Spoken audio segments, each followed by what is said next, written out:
Sejumlah tokoh agama atau ustadz sempat tersandung masalah keuangan. Padahal, dana itu sejatinya akan digunakan untuk kepentingan masyarakat atau kepentingan sosial. Mereka adalah Ustadz Das'ed Latif, Ustadz Abdul Somad, Kiai Haji Kholil Nafis, dan Ustadz Adi Hidayat.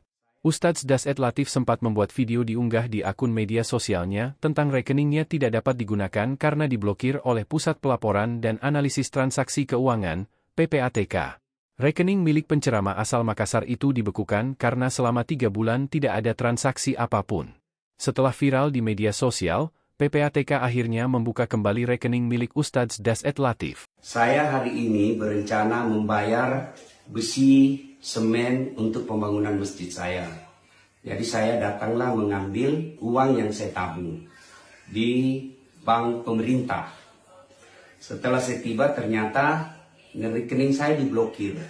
Apa gunanya kalian yang sekolah tinggi-tinggi ke luar negeri, digaji oleh negara, yang bekerja mengelola keuangan masyarakat, lalu uang masyarakat ini, kebijakan ini justru melahirkan keresahan dan menyusahkan masyarakat. Saya tidak ahli di bidang perbankan, saya tidak ahli di bidang ekonomi, tetapi falsafah dari semua ada negara supaya bisa melayani masyarakat. Ketua Majelis Ulama Indonesia, MUI, bidang dakwah dan ukhuwah, Kiai Haji Kholil Nafis, juga mengalami nasib senada dengan yang dialami Ustadz Das'ed Latif. Rekening yayasan miliknya dibekukan oleh PPATK. Di dalam rekening tersebut, terdapat uang sekitar 300 juta rupiah yang akan digunakan untuk keperluan yayasan. Dia baru tahu rekening yayasannya diblokir setelah mau melakukan transfer dan ternyata tidak bisa.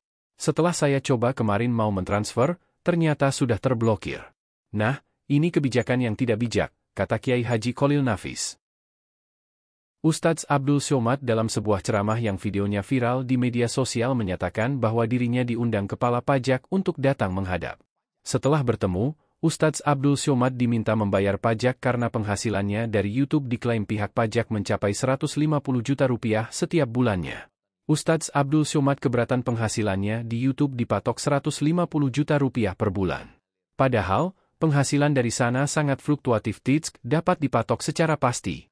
Dia pun merasa data yang disajikan petugas pajak tidak benar dan bisa masuk ke dalam kategori fitnah. Besok Ustadz Somad, tolong datang ke kantor pajak. Saya datang, saya taat pajak. Orang bijak taat pajak. Datang sebagai warga negara Indonesia yang baik. Saya datang. Ada apa Pak Kepala Pajak? Ya Ustadz, sudah kami cek, ternyata pendapatan YouTube 1 bulan 150 juta, Ustadz bayar pajak. Bapak cek kemana duit itu mengalir dari YouTube. Tidak ada seperak pun ke rekening saya. Langsung beli beras, beli minyak, beli kompor, beli kelas, beli semuanya. Justru saya yang minta kepada pegawai-pegawai pajak, bersedekahlah kalian di jalan Allah Subhanahu wa taala. Karena kalian menghitung mengumpulkan uang. Kalau kalian tidak bisa bersedekah, zalim, aniaya, neraka jahanam tempat kalian. Cuman ngomongnya nggak sekeras itu. Kalau kalian tidak bersedekah, kalian masuk neraka jahanam. Jangan ketika kita difitnah, kita dianiaya, diam. Kalau kita diam jadi fitnah, merajalela, jadi dosa orang. Kita mesti jelaskan. Setelah kita jelaskan orang tetap fitnah kita, itu kita nggak salah lagi.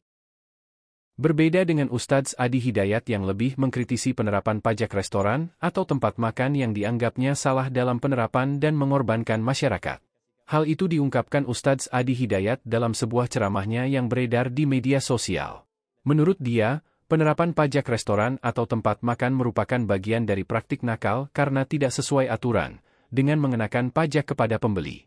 Padahal menurut Adi Hidayat, yang berkewajiban membayar pajak adalah pemilik restoran, tapi justru kewajiban itu dialihkan kepada konsumen.